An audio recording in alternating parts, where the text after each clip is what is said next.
cambio, no creo que estamos hablando de un cambio, vamos a ver, puede ser que cambie las imágenes, pero no la sustancia. En Estados Unidos, en el mundo hay una sola potencia y es Estados Unidos.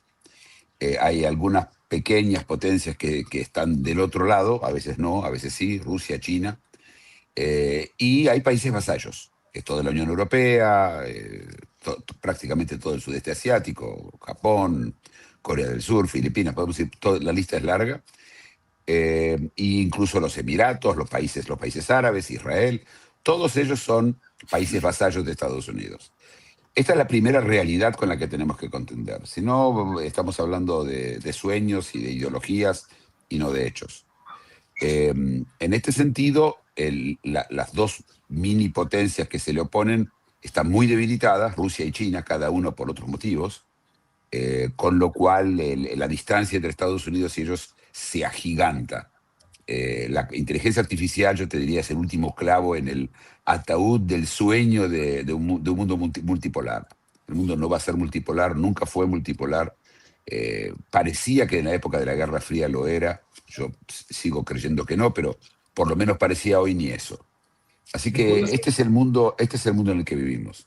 es curioso porque uno de los mensajes dominantes a nivel de medios y precisamente quizá lo que llega mucho más a la población es el tema de que Estados Unidos se está debilitando, que China le recupera terreno, de que Rusia le recupera terreno.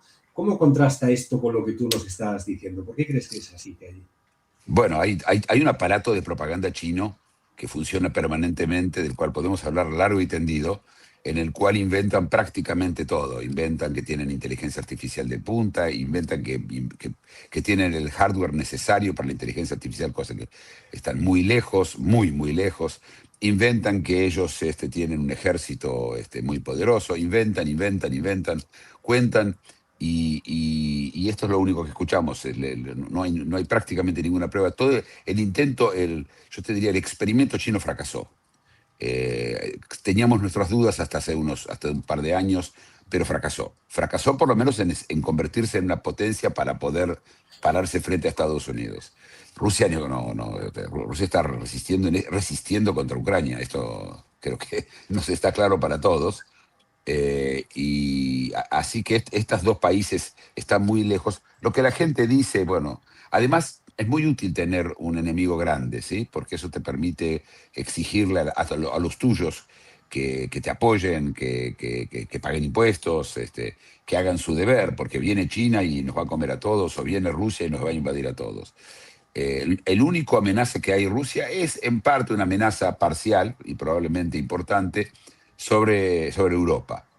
Pero aún así hoy Rusia no está capacitada ni de terminar la guerra con Ucrania, te imaginas ir a invadir Europa. Así que no hay nada. Sí, Rusia tiene por ejemplo, sí, tiene una industria de aviación, de aviación de guerra bastante buena, no excelente, pero bastante buena. Algo que quedó eso de la Unión Soviética, que eran bastante buenos, los MiGs, etcétera. Tenés en China, tenés tres industrias que están, las tres condenadas en este momento. Una es la industria de las baterías, la otra es la industria solar, de energía solar, y por último la industria automotriz. Todas ellas en estado de crisis terminal, yo te diría, en cada una de ellas. Así que tampoco no hay nada. ¿Qué tiene China? China fue de fabricar muy lindas, como decimos nosotros en Argentina, remeras, t-shirts. Camisetas. Sí, sí, ellos ahora por ellos fabrican cosas más, no es verdad. Pero fabrican por cuenta y orden o porque robaron alguna tecnología o porque copiaron alguna tecnología o porque chantajearon a alguien para sacar la tecnología. Pero China no, ¿Y por qué dices que hace 2 años? ¿Por qué cifras en 2 años? ¿Por qué dices que ha fracasado China? ¿Y por qué colocas ese punto en 2 años, en puntos en el que podía haber dudas? dos ¿Cuál ha años sido para el atrás, motor? ¿sí? Sí, 2 años atrás estoy diciendo, ¿sí? sí. No 2 años No, no, adelante. 2 años para atrás, sí.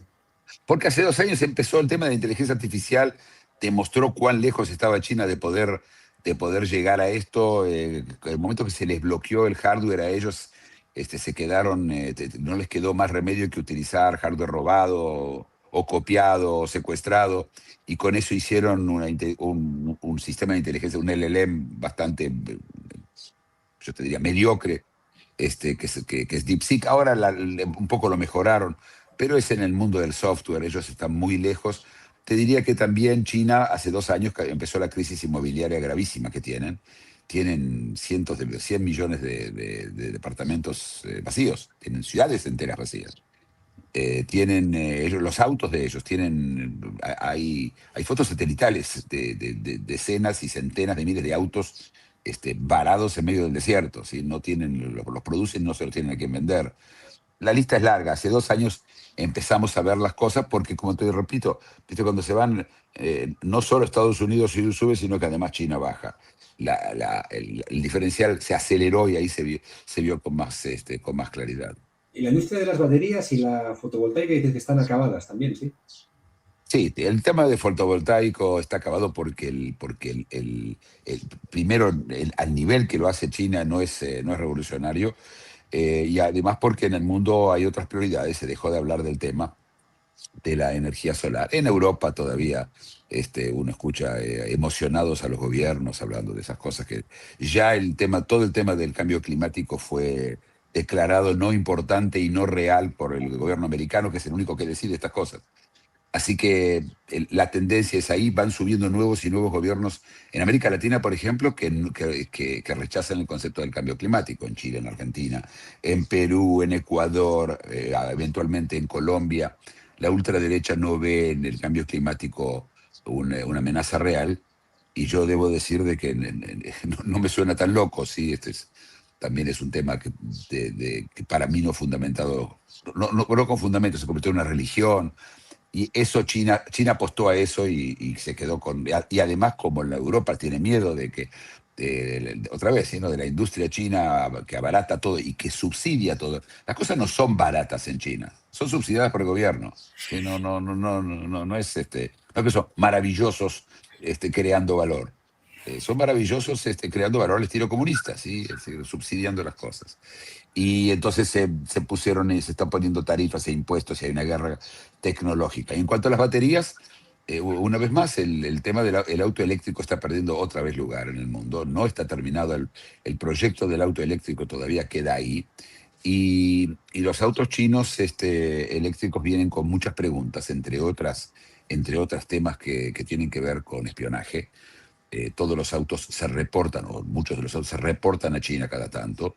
Así lo hicieron las grúas chinas en los puertos en Alemania. El problema con China es que China es un actor problemático en la economía mundial, y como utiliza cosas que nosotros consideraríamos ilegítimas, pero como tiene, y tiene, es verdad, mucho armamento nuclear, lo tratan con respeto, pero a Corea del Norte también.